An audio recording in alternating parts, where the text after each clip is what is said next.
We'll start here by factoring our top and bottom. In the numerator, we can factor a negative 2 out, and we're left with an x squared plus 4x plus 3.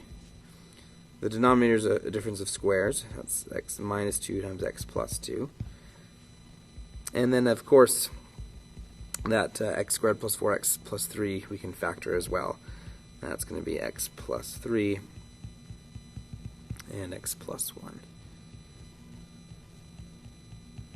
Alright, now the factored form tells us a lot of information. First of all, the vertical asymptotes.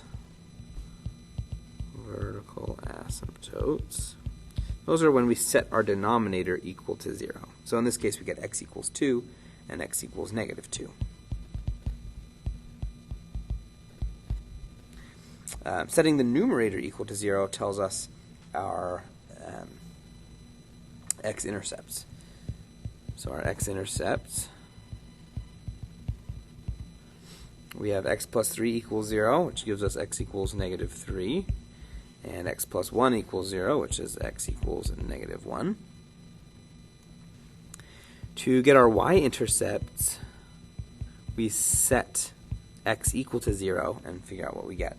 That's actually pretty easy in the original. So if we plug x equals 0 in, all the x's disappear, we get negative 6 over negative 4, which is 3 halves. So y equals 3 halves. And then our horizontal asymptote, that's going to come from looking at the degree of the degrees of the numerator and the denominator. So if the degree of the numerator is smaller than the degree of the denominator, it's just y equals 0. If the degree of the numerator is bigger, then we don't have a horizontal asymptote. But if they're the same as they are in this problem, we've got an x squared and an x squared, then it's just the leading coefficients. So we get negative 2 over 1, because there's a 1 in the front of that x squared. So that's negative 2 over 1 is negative 2. So this is y equals negative 2. Okay, now we're ready to kind of graph what we've got here. We'll start with our asymptotes.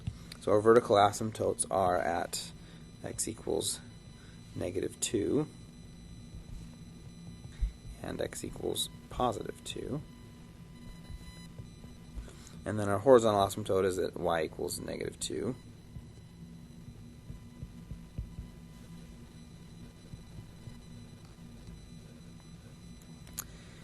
Okay, then we can do our intercepts. So we've got x equals negative 3 and x equals negative 1. And then our y-intercept, which is y equals 3 halves. That's right around there. All right. Well, we're ready to start plotting here.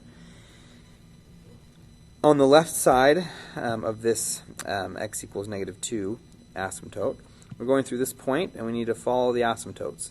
So from that point, we can just kind of follow the asymptotes. Get a good idea of what's going on there. In the middle section, we've got these 2 points that we've got to go through, and of course we need to follow the vertical asymptotes as we get close to them. And so it's pretty easy to see that we're going to start down here and come up, okay, and then follow the asymptote. Now, it is of course possible that we could have just maybe bounced off of this point and started up here. And to check, you could just plug a number in this interval, so like a negative 1.5 into the function, and find that you do get a negative number. And on the right portion of the graph, to the right of x equals 2, we see that we're not crossing this axis at all. But we need to follow this line, so we can't be above it. We can't follow above it, because if we did that, we'd move up to follow this asymptote, and we would cross the line. We can't do that, so we're going to be down below. To get an idea of how low, we can just plug in, say, x equals 3 into our function. I'll go ahead and do that real quick right here.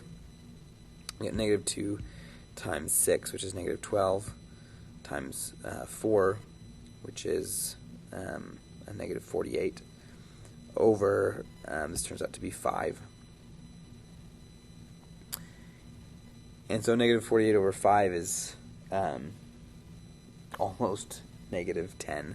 So that's pretty dang low. In my graph here, I didn't really draw it that low. So you can do that all the way down. There's the point down there. It's even further than that, but that's all the space I've got. So I've got, this is 3 and negative, what was it, 48 over 5. Okay, and it's got to come up and follow the axis.